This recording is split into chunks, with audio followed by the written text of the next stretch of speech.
Good morning. Welcome back to the channel Awesome Learning. The next topic of this chapter, reproductive health, is infertility. So let's start with this topic. So children, infertility means inability to conceive or produce children even after 2 years of unprotected sexual cohabitation. This means that the couple is not using any kind of contraceptive. Still, the couple is unable to have or plan a child. The female is not able to conceive, though they are having continued unprotected coitus. Now, the reasons for this may be many. It could be due to physical problems, congenital diseases, like there are many congenital diseases due to which the couple is unable to conceive.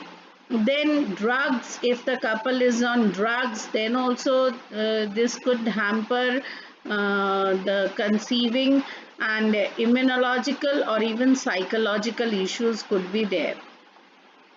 Now these disorders can be treated in infertility clinics, and the technique they use is called assisted reproductive technologies, also known as ART. Now this technology can be done in various ways. The first is gamete intrafallopian transfer or GIFT, then intracytoplasmic sperm injection, ICSI, then artificial insemination, AI, surrogacy, or in vitro fertilization, IVF, also called as test tube baby program. So we will see all of them one by one. In vitro fertilization or IVF, also called as the test tube baby program. Now in this method, what they do is they collect the ova from the wife or the donor. If the wife is unable to produce an ova, then the egg is taken from the donor, and sperm from the husband. If the husband is unable to give sperms, then again a donor is taken. Then these egg and ova are collected and are induced to form zygote under stimulated conditions in the laboratory. That means the conditions are provided as such. The conditions are present inside the female reproductive tract. Same environment is given in the laboratory, and in vitro these egg and sperm are fertilized to form the zygote. Now this zygote is converted into embryo, that is few cells. It could be 8 to 16 cell stage, and then this embryo is transferred into the female, and the technique is called embryo transfer or ET. Now embryo transfer could be of two types. It could be zygote intrafallopian transfer, that is ZIFT, or IUT, intrauterine transfer. Now if the technique ZIFT is followed, then what they will do is they will transfer the zygote, either the zygote, which is one cell, or early embryos, which could be of almost 8 cells or 8 blastomeres, and they will place this into the fallopian tube. If you remember, we all know that zygote is formed in the fallopian tube in the junction of isthmic and ampullary junction, and then the zygote starts moving, and as it is moving down towards the uterus, it is also dividing. Mitotic divisions are going on.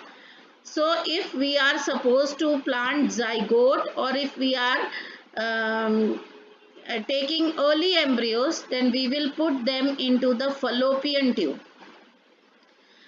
But if we are interested in doing intrauterine transfer, then transfer of embryos with more than 8 blastomeres will be taken, and they will be directly transferred into the uterus. That is IUT. Children, embryos formed by in vitro fertilization is also used for such transfer to assist those females who cannot conceive. That means embryo which was formed in the in vitro and or the fertilization was done within the female, that embryo could also be taken and transferred into the female who is unable to do this job naturally because of certain reasons. Maybe the egg is not provided, or she's not having a healthy eggs, or any kind of problem is there.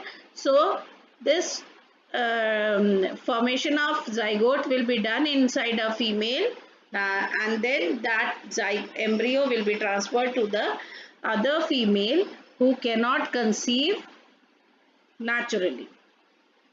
Second one is gamete intrafallopian transfer.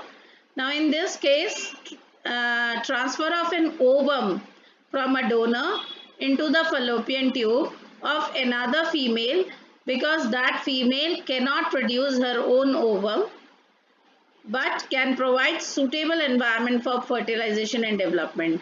Otherwise, she is healthy, her uterus is very well developed, all the linings are very good. The problem is only in the ovary because she is unable to produce a healthy ovum. So then we will take an ovum from the donor and we will place that ovum. So we are actually transporting or transferring a gamete here. So this is gift. Okay. Then we come to intracytoplasmic sperm injection, ICSI.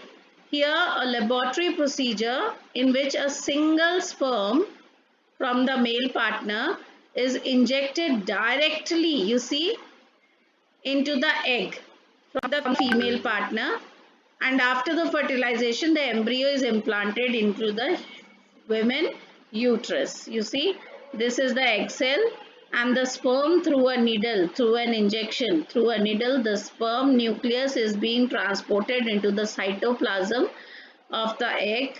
So this way the chances or the probability of fertilization is higher. Next is artificial insemination, AI technique. Now the semen collected from the husband or the donor is artificially introduced into the vagina or the uterus of the female. Now artificial insemination into the uterus is known as intrauterine insemination because that is being done inside the uterus, IUI. This technique is useful for the male partner having inability to inseminate female or low sperm counts, etc. So then this type of technique is used, and the semen of the husband or the donor or the male is injected into the vagina so that the chances or the probability is high and the fertilization can take place. Next is surrogacy. Now here what is done is a woman who is known as the surrogate mother bears a child for the couple unable to produce children because the wife is infertile or her uterus is not that healthy that she can carry it for 9 months. So then they choose to have a surrogate mother. The surrogate is impregnated through artificial insemination or implantation of the embryo produced by the IVF. Any of the technique will be used, and the surrogate mother will be impregnated, and then she will bear the child for the full term, that is the gestation period, and then she will give birth naturally to a healthy baby. This is known as surrogacy. Now children, there are certain problems of art also. It requires high precision handling by specialized professionals and expensive instrumentation. Of course, these techniques are quite expensive. Therefore, these facilities are available only in very few centers. Then Certain emotional, religious and social problems are also related, because people are not that they don't feel very convenient to have these techniques and to bear a child by gift or zift or by artificial insemination. In our society it is not that prevalent till even now also. If the couple is unable to do that, they can also go for legal adoption, is one of the best methods for the couple looking for the parenthood. They can adopt a child, and that's all.